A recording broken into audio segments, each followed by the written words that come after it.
turn this stone to bread. I know you're hungry. In this teaching, we're looking at the mystery God revealed to Paul, and the moment that mystery reaches its climax, the catching away of the body of Christ. 2 programs, 1 God, and a hope the prophets never saw. Let's walk through it cleanly, simply, and straight from Scripture. The mystery revealed. The mystery is the body of truth God kept hidden until revealed to Paul.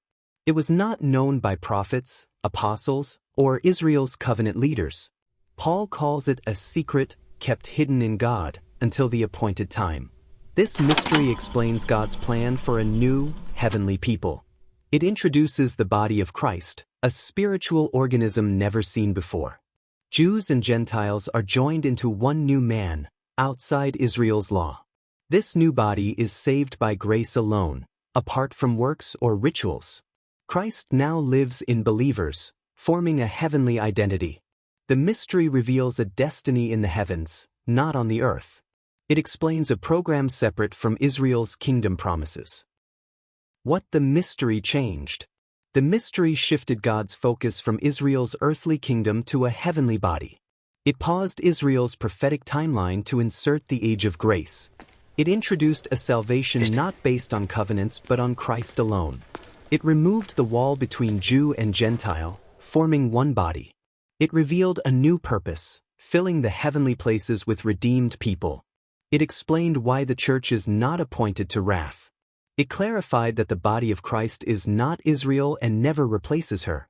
It showed that prophecy and mystery run on 2 separate tracks. It revealed a new hope, new calling, and new inheritance. And it unveiled a future event no prophet ever saw. The rapture introduced. The rapture is the climactic event inside the mystery. Paul calls it a mystery because no one before him knew it existed. It is Christ's secret coming for his body, not his return to earth. The Lord descends into the air, not to the Mount of Olives. The dead in Christ rise first, transformed into glorified bodies. The living are changed instantly without experiencing death. Together, the entire body is caught up to meet Christ in the air. This catching away removes the church before the day of the Lord. It is a rescue, a transition, and an installation moment. It positions the body of Christ into its heavenly assignments.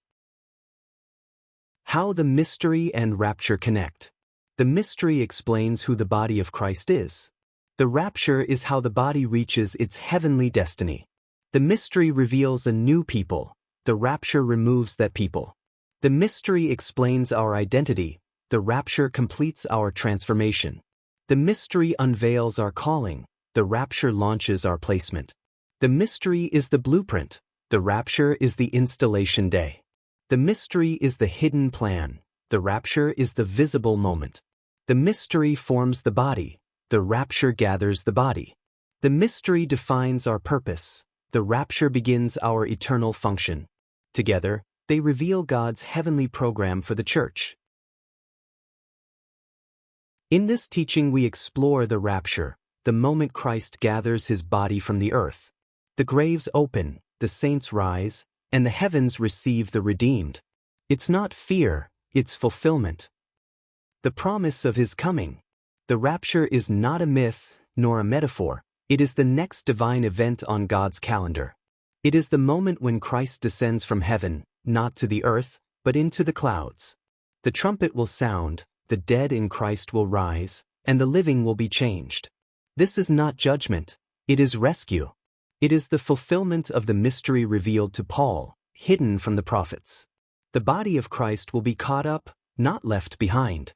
The world will continue below, but the church will be gone. The rapture is the blessed hope, not the fearful day. It is the moment heaven opens for the redeemed.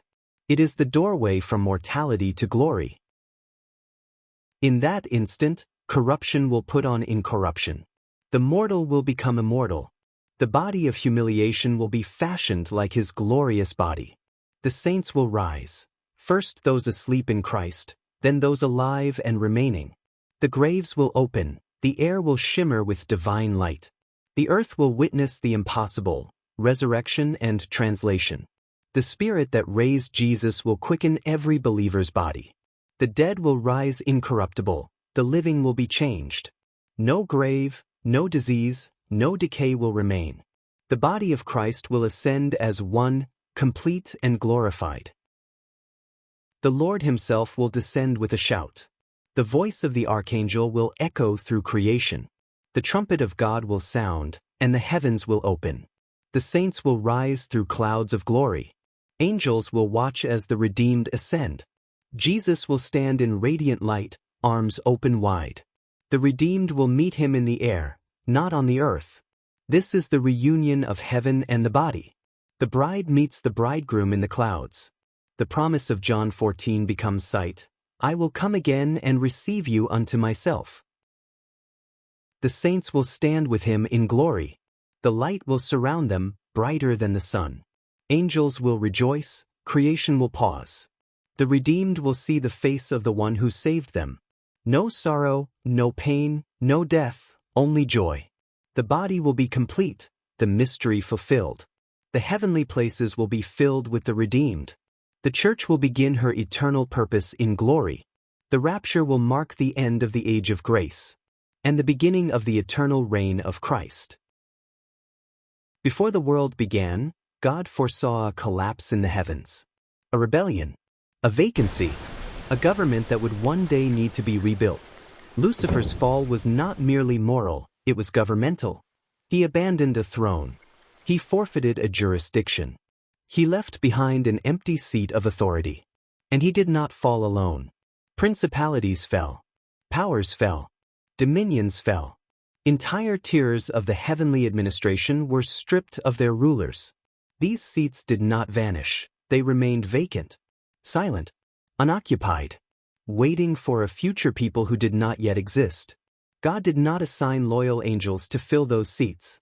He did not reshuffle the heavenly host. He did not promote the faithful to replace the fallen. Instead, God concealed a plan inside Himself. A plan no prophet saw. A plan no angel understood. A plan hidden until the fullness of time. That plan was the creation of a new creature, the body of Christ. Not Israel. Not the nations. Not the angels. A brand new humanity, formed in Christ. The body of Christ was not created to inherit the earth. Israel already has that promise. The kingdom already has its heirs. The covenants already have their recipients. The body was created for the heavens, for the invisible realm, for the thrones abandoned by the rebels, for the government that collapsed long before Adam. This is why Paul's language is always upward. Blessed in heavenly places. Seated in heavenly places. Citizenship in heaven. Inheritance in the heavenly realm. These are not devotional phrases, they are positional realities. They describe jurisdiction. They describe assignment. They describe destiny. The mystery reveals the purpose of the body. Not to replace Israel. Not to continue the prophets. But to replace the fallen rulers of the heavens. This is why the body is called a new creation. A species designed for a realm beyond earth. A people engineered for spiritual administration. A race united to Christ Himself. The angels once governed the heavens. They held thrones. They managed dominions. They oversaw principalities and powers. But when they fell, the heavens were left in disarray. A government without governors. A structure without stewards. A realm without righteous rulers. God's answer was not repair, it was replacement. Not restoration of the old order, but installation of a new one. A heavenly administration built from redeemed humanity. This is why the body of Christ is seated with Christ now. Not physically, but positionally. Not visibly, but legally. Not experientially, but authoritatively. Our seating is a declaration of future placement. A preview of our assignment. A legal claim to the thrones once held by the rebels. This is why we will judge angels.